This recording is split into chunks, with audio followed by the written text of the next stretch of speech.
E aí, rapaziada, chegamos para a análise do 7º episódio de Acima de Qualquer Suspeita, nomeado como A Testemunha. Pois bem, tô adorando os comentários de vocês aqui embaixo. Agora vocês estão engajando legal, gostei. Comentário pra dizer o quê? Quem é? Não quero falsidade que, não participei, não botei ali. Pô, então bota agora nesse episódio. Bota quem tu acha que é o suspeito. O grande suspeito. Quem é o assassino pra ti? Quem assassina de Caroline Polimos? Bota pra mim nos comentários aqui.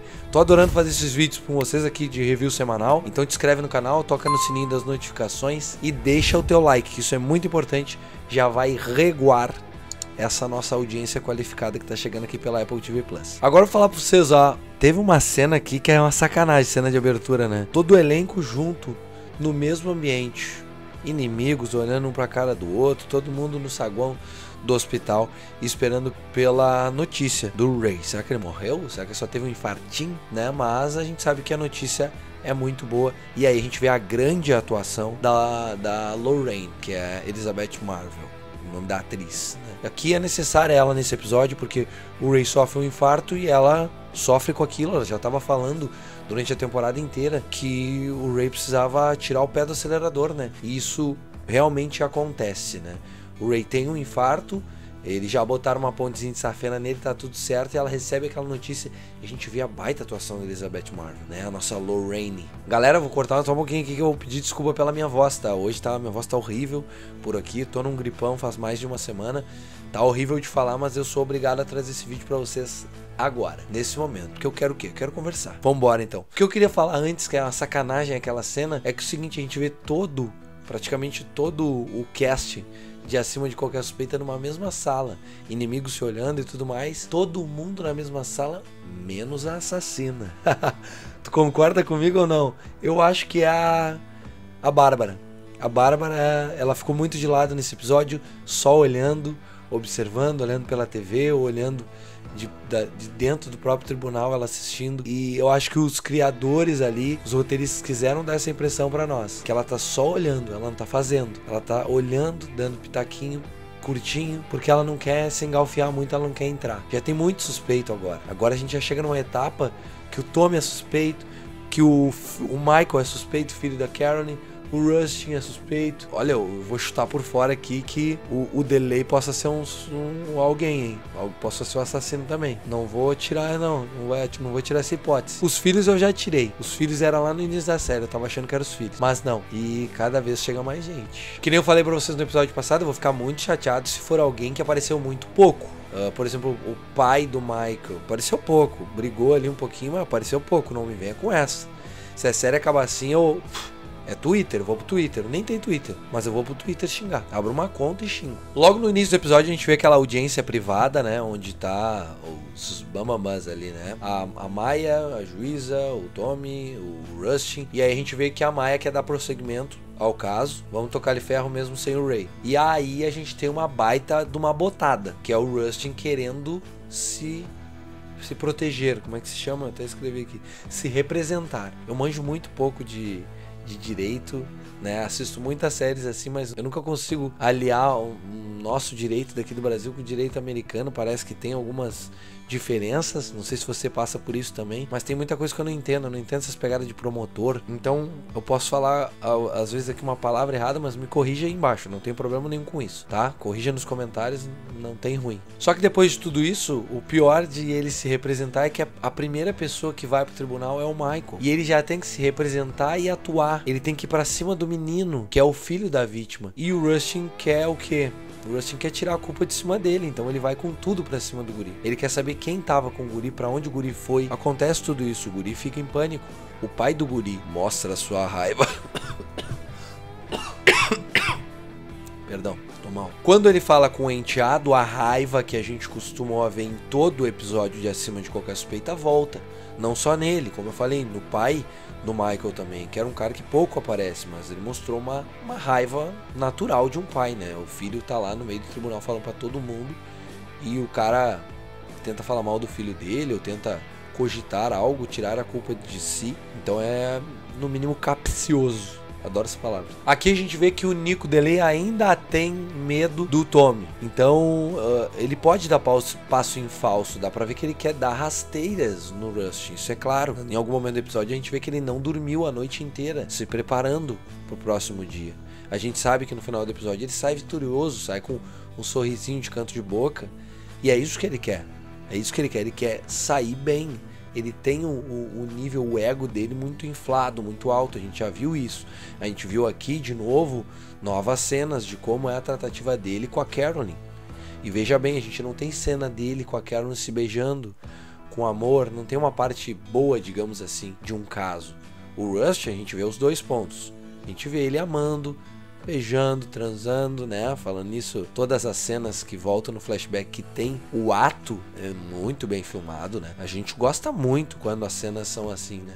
Claro que quando a gente atrela aquele ato ao ato final, que parece ser do Rusty, né? De euforia e de raiva pra cima da Carolyn, aí a gente já dá um passo pra trás. Mas não há como negar que as cenas de flashback são muito bem representadas na série. Isso é muito difícil.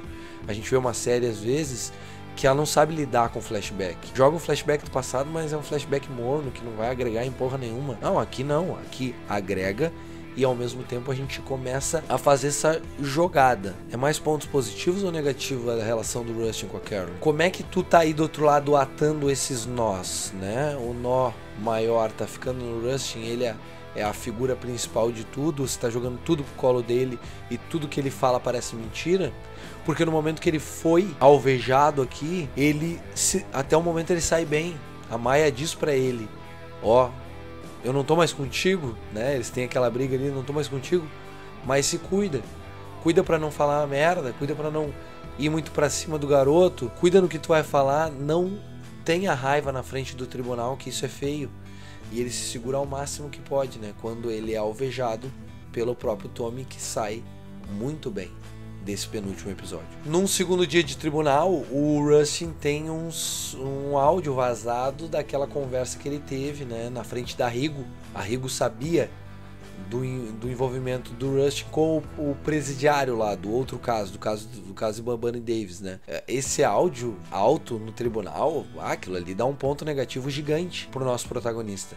E é assim que o jogo rola. É todo momento ponto mais negativo do que positivo pro Rusty. A Rigo, que é uma pessoa que trabalhou junto fortemente com ele nos últimos meses, dá algumas declarações que deixam ele enfogueirado também. A Bárbara aqui, ela atiça o Rusty, tá? E eu fui atiçado num dos últimos vídeos aqui, em um dos comentários, que alguma pessoa falou assim, ó, é a Bárbara, porque ela falou coisas que não precisava ter falado pro Rusty em um momento muito delicado do julgamento, né? No episódio passado, ela fez o Rusty ficar brabo. Veja bem o que eu tô falando, tá, gente? Não tô defendendo esse pau no cu. Mas ela fez ele ficar brabo, porque ela contou da traição pra ele no meio do julgamento. Ela poderia ter segurado e ter contado pra ele depois que ele tivesse preso, sei lá. Mas isso pode ser uma ação pra deixar ele mais piroca da cabeça. Pra daí ele ser preso, ele ser intimado, ele ser levado como assassino. E aí ela, que realmente assassinou, tá cada vez mais longe da prisão e mais longe de qualquer suspeita, acima de qualquer suspeita. Então aqui nesse episódio ela também atiça o Rusty de alguma forma, deixa ele brabo no momento que, se eles são um casal, ela aceitou a traição dele e agora ele aceitou a traição dela, eles têm que se unir, né? Então ela tem que fazer com que ele chegue bem no julgamento, e não parece que é isso que está acontecendo. Vocês entenderam a lógica? Um comentário me atiçou isso semana passada. Ela não precisava ter falado para ele da traição nesse momento do julgamento. Poderia ter falado depois que o julgamento acabou. Ó, Rusty, eu te traí, pau no seu cu, vida que segue, tu também me traiu, chumbo trocado. Bom, chegando na parte final do nosso vídeo aqui, tem uns acontecimentos finais que são bem importantes, né? A gente descobre que o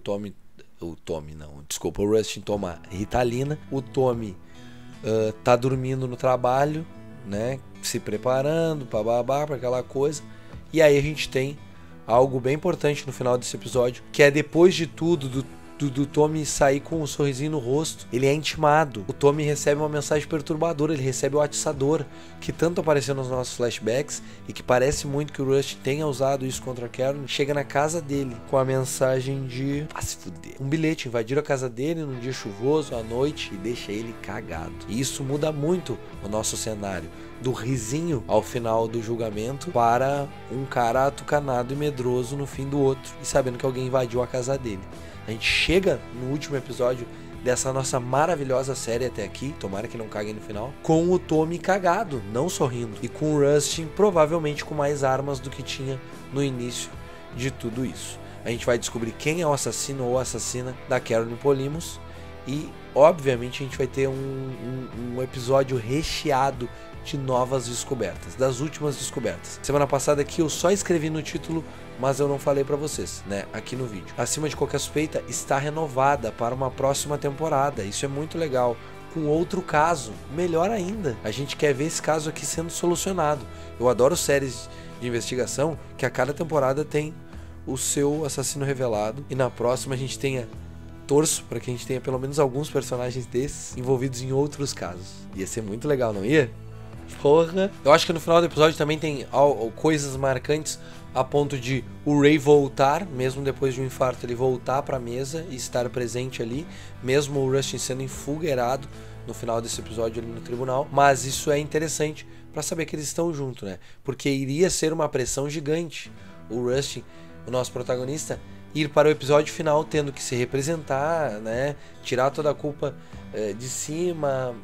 É um tendel, muita coisa envolvida ali, né? E eu acho que a grande enfogueirada que o Tommy dá nele em cima do episódio é uma aspas que ele abre falando o seguinte: você socou ele ou isso foi um estalo? Uma coisa repentina que acontece de vez em quando. E de qualquer forma ele tá enfogueirado, ele não tinha como responder essa pergunta senão se queimando com o resto da plateia. Então é isso, meus amanteigados, é assim que eu chamo a galera que me segue por aqui, tá? Chegamos ao final da análise do episódio 7, chamado A Testemunha de Acima de Qualquer Suspeita. Semana que vem eu volto com o episódio final. Gostaria muito de saber de você e do outro lado se você quer que eu faça uma comparação entre a série, responda isso até a análise do episódio 8 aqui pra mim, tá? A análise comparativa do final da série Acima de Qualquer Suspeita com o filme de 1990, pra ver se é parecido, se tem uma correlação ou não, ou se você não quer, deixa assim, foi maravilhosa a nossa experiência aqui e tá tudo certo. Desde já, deixo meu agradecimento, tô curtindo muito fazer esse vídeo pra você, você é a faísca, eu não tô enfogueirado que nem o Rust, mas você é a faísca pra que eu continue botando fogo nos novos conteúdos aqui no Pipoquinha na Manteiga e que também você fique livre aqui nos comentários pra dar dica de alguma série que você está assistindo e que eu possa fazer análise semanal por aqui também. Você está gostando das análises do Pipoquinha na Manteiga? Gostou do canal? Tem chegado por aqui bastante gente.